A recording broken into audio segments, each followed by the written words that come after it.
ಕೆಲವು ಕಡೆ ಫ್ಯಾಮಿಲಿಗೆ ಮಣೆ ಹಾಕಿದ್ದಾರೆ, ಇನ್ನೂ ಕೆಲವು ಕಡೆ ಫ್ಯಾಮಿಲಿಗೆ ಕೋಕ್ ಕೊಟ್ಟಿದ್ದಾರೆ. ಸೊ ಈ ಲೆಕ್ಕಾಚಾರ ಸ್ವಲ್ಪ ಗೊಂದಲಕ್ಕೆ ಕಾರಣವಾಗ್ತಾ ಇದೆ. ಕೆಲ ಕಡೆ ಫ್ಯಾಮಿಲಿಗೆ ಮಣೆ, ಇನ್ನು ಕೆಲವು ಕಡೆ ಫ್ಯಾಮಿಲಿಗೆ ಕೋಕ್. ಮಾಜಿ ಡಿಸಿಎಂ ಈಶ್ವರಪ್ಪ ನಿಷ್ಠೆ ಈಗ ಏನಾಗುತ್ತೆ ಪಕ್ಷದ ವಿಚಾರದಲ್ಲಿ ಗೊತ್ತಿಲ್ಲ. ಅವ್ರು ನಿನ್ನೆ ತನಕ ಒಂದ್ ರೀತಿ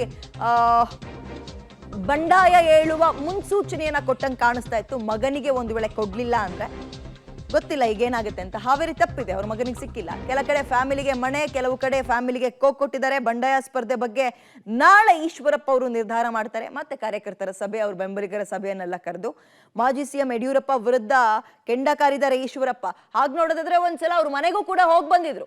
ಕಾಂತೇಶ್ ಮನೆಗೆ ಹೋಗಿ ಬಂದಿದ್ರು, ಎಲ್ಲ ತಮಗೆ ಆಗುತ್ತೆ ಅನ್ನುವಂತಹ ನಿರೀಕ್ಷೆಯಲ್ಲಿದ್ರು. ಬಟ್ ಕೊನೆ ಸಮಯದಲ್ಲಿ ಟಿಕೆಟ್ ತಪ್ಪಿದೆ, ಕಾಂತೇಶ್ ಅವರಿಗೆ ಸಿಕ್ಕಿಲ್ಲ. ಹಾಗಾಗಿ ಅವ್ರ ಮುಂದಿನ ನಡೆ ಏನಾಗಿರುತ್ತೆ ಅಂತ. ಶ್ರೀನಿವಾಸ್ ಪ್ರಸಾದ್ಗೂ ಟಿಕೆಟ್ ತಪ್ಪಿತು. ಹಾಗಾದ್ರೆ ಮುಂದಕ್ಕೆ ಚಾಮರಾಜನಗರದಲ್ಲಿ ಪುತ್ರಿ ಅಥವಾ ಅಳಿಯನಿಗೆ ಟಿಕೆಟ್ಗೆ ಬೇಡಿಕೆ ಇಟ್ಟಿದ್ರು ಶ್ರೀನಿವಾಸ್ ಅವರು. ಬಾಲರಾಜುಗೆ ಮಣೆ ಹಾಕಿದೆ ಪಕ್ಷ ಇವಾಗ. ಹಾಗಾದ್ರೆ ಪ್ರಸಾದ್ ಅವರ ನಡೆ ಏನಾಗುತ್ತೆ? ಸಿಡಿದೆ ಹೇಳ್ತಾರ ಅಥವಾ ಸುಮ್ಮನಾಗ್ಬಿಡ್ತಾರ? ಪಕ್ಷ ನಿಷ್ಠೆ ಅಂತ ಸುಮ್ಮನಾಗ್ತಾರ? ಇದು ಕುತೂಹಲ ಮೂಡಿಸ್ತಾ ಇದೆ. ಇದು ಒಂದೇ ಕ್ಷೇತ್ರ ಅಂತಲ್ಲ, ಹಲವು ಕ್ಷೇತ್ರಗಳಲ್ಲಿ ಹಾಲಿ ಎಂಪಿಗಳನ್ನೇ ಕೈ ಬಿಟ್ಟುಬಿಟ್ಟಿದ್ದಾರೆ. ಅವರ ನಡೆ ಏನಾಗಿರುತ್ತೆ ಒಂದು. ಇನ್ನು ಕೆಲವು ಕಡೆ ನಮ್ಗೆ ಸಿಗುತ್ತೆ ಅನ್ನುವಂತಹ ಟ್ರೆಂಡ್ ಕೂಡ ಸೆಟ್ ಮಾಡ್ಕೊಂಡಿದ್ರು ಕೆಲ ಲೋಕಲ್ ಲೀಡರ್ಸ್ಗಳು. ಅವರಿಗೂ ಸಿಕ್ಕಿಲ್ಲ. ಅವರ ನಡೆ ಏನಾಗಿರುತ್ತೆ? ನನ್ನ ಮಗನಿಗೆ ಕೊಡಿ ಅಂತ ಕೇಳಿದ್ದೆ, ನಾನು ಸಂಪೂರ್ಣವಾಗಿ ತ್ಯಾಗ ಮಾಡಿಬಿಟ್ಟಿದ್ದೆ. ಬಟ್ ನನ್ನ ಮಗನಿಗೂ ನಾನು ಈ ಕಡೆ ಬಂದ ತಕ್ಷಣ ಅಸೆಂಬ್ಲಿ ಎಲೆಕ್ಷನ್ ಅಲ್ಲಿ ತ್ಯಾಗ ಮಾಡಿದ್ಮೇಲೆ ನನ್ನ ಮಗನ ಪರಿಗಣನೆಗೆ ತಗೊಳ್ಳಿಲ್ಲ ಅಂತ ಇನ್ನೂ ಕೆಲವರು ಇದ್ದಾರೆ. ಇವೆಲ್ಲದರ ನಂತರ ಇವರ ಒಂದು ಪಕ್ಷ ನಿಷ್ಠೆ ಅನ್ನುವಂಥದ್ದು ಅಥವಾ ನಿರ್ಧಾರ ಅನ್ನುವಂಥದ್ದು ಏನಾಗಿರುತ್ತೆ ನೋಡಬೇಕು. ಈ ಲೋಕಸಭಾ ಟಿಕೆಟಿನ ಬಗ್ಗೆ ನಾನು ನನ್ನ ಮಗ ಅವ್ರ ಮನೆಗೆ ಹೋದಾಗ, ಕಾಂತೇಶ್ ಹೋದಾಗ, ನಾನು ಖಂಡಿತ ಲೋಕಸಭಾ ಟಿಕೆಟನ್ನು ಹಾವೇರಿಯಿಂದ ಕಾಂತೇಶಿಗೆ ಕೊಡಿಸ್ತೇನೆ.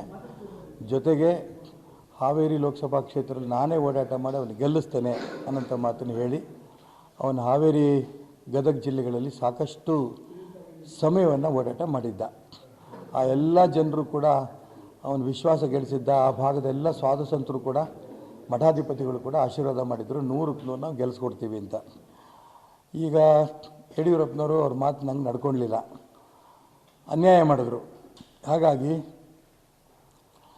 ಈಗ ಶಿವಮೊಗ್ಗ ಲೋಕಸಭಾ ಕ್ಷೇತ್ರದಿಂದ ನನಗೆ ತುಂಬ ಒತ್ತಡ ಬರ್ತಾಯಿದೆ.